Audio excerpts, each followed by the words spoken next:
ज्या काळात मुलींना शाळेत घालणे म्हणजे कमी मानाचे वाटत होते, त्या काळात त्या शाळेतही गेल्या आणि उच्च शिक्षण घेण्यासाठी परदेशातही गेल्या. त्यांचे जीवन म्हणजे खडतर होतेच आणि तितकेच ते सर्वांसाठी प्रेरणादायी होते. इतिहास, संस्कृती आणि गोष्टी एकत्र करणारी ही खास व्यक्ती कोण? नमस्कार, मी सिद्धी आणि आपण पाहत आहात कलाकार दिनविशेष भाग 350, powered by GoPrack.com. Irawati Karve, मानववंशीय शास्त्रज्ञ. इरावती कर्वे यांचा जन्म 15 डिसेंबर 1905 रोजी ब्रह्मदेश म्हणजे आत्ताचे म्यानमार येथे मिंजन येथे झाला. इरावड्डी या नदीच्या नावावरून त्यांचे नाव इरावती असे ठेवले. त्या काळात लहानपणी मुलींची लग्न लावून देत. त्या काळात त्यांच्या वडिलांनी त्यांना पुण्याच्या बोर्डिंग स्कूलमध्ये घातले. त्यावेळी त्यांची भेट RP परांजपे, पुरोगामी विचारांचे प्राध्यापक, विशेषतः स्त्री शिक्षणाचे पुरस्कर्ते होते. त्यांच्या विचारांचा पगडा इरावती यांच्यावर पडला. त्यांना समाजशास्त्र या विषयात आवड निर्माण झाली.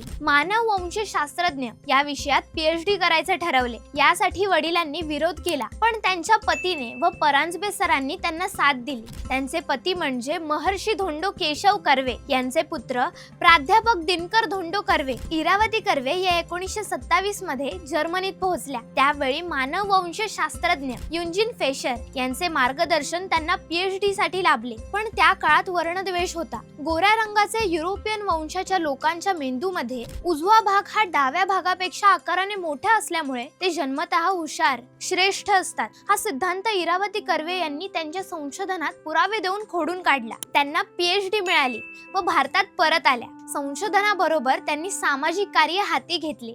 संशोधनासाठी त्या देशभर फिरल्या. इतिहास आणि वर्तमान यांची सांगड घालून हे सामाजिक व जीवशास्त्रीय वास्तव यांचा उलगडा केला. संशोधनामुळे त्यांच्या विचारात सुधारणा होत गेल्या. त्या मानवतावादी बनल्या. जे काही आहे ते सगळ्यांचे आहे, आपण सारे एक आहोत, हे त्यांचे मत होते. वैज्ञानिक दृष्टिकोन, आधुनिकता त्यांच्या विचारातून दिसून येते. तसेच त्यांच्या लेखनातही दिसते. त्यांचे लेखन सोपे, सरळ, संशोधनावर आधारित होते. निबंध, चरित्र, सांस्कृतिक विश्लेषण, पुराण कथा विविध प्रकारात त्यांनी लेखन केले. युगांत हे त्यांचे सर्वात प्रसिद्ध पुस्तक, ज्यात त्यांनी महाभारतातील पात्रांचे अभ्यासपूर्ण, निर्भीड, समकालीन दृष्टिकोनातून विश्लेषण केले. युगांत या पुस्तकासाठी त्यांना 1968 साली साहित्य अकादमी पुरस्कार मिळाला. ज्या काळात स्त्रियांना कुठले स्वातंत्र्य अधिकार नव्हते, त्या काळात अनेक संकटे, आव्हाने यांचा सामना करत इरावती कर्वे यांनी मराठी साहित्य, मानववंशीय शास्त्र,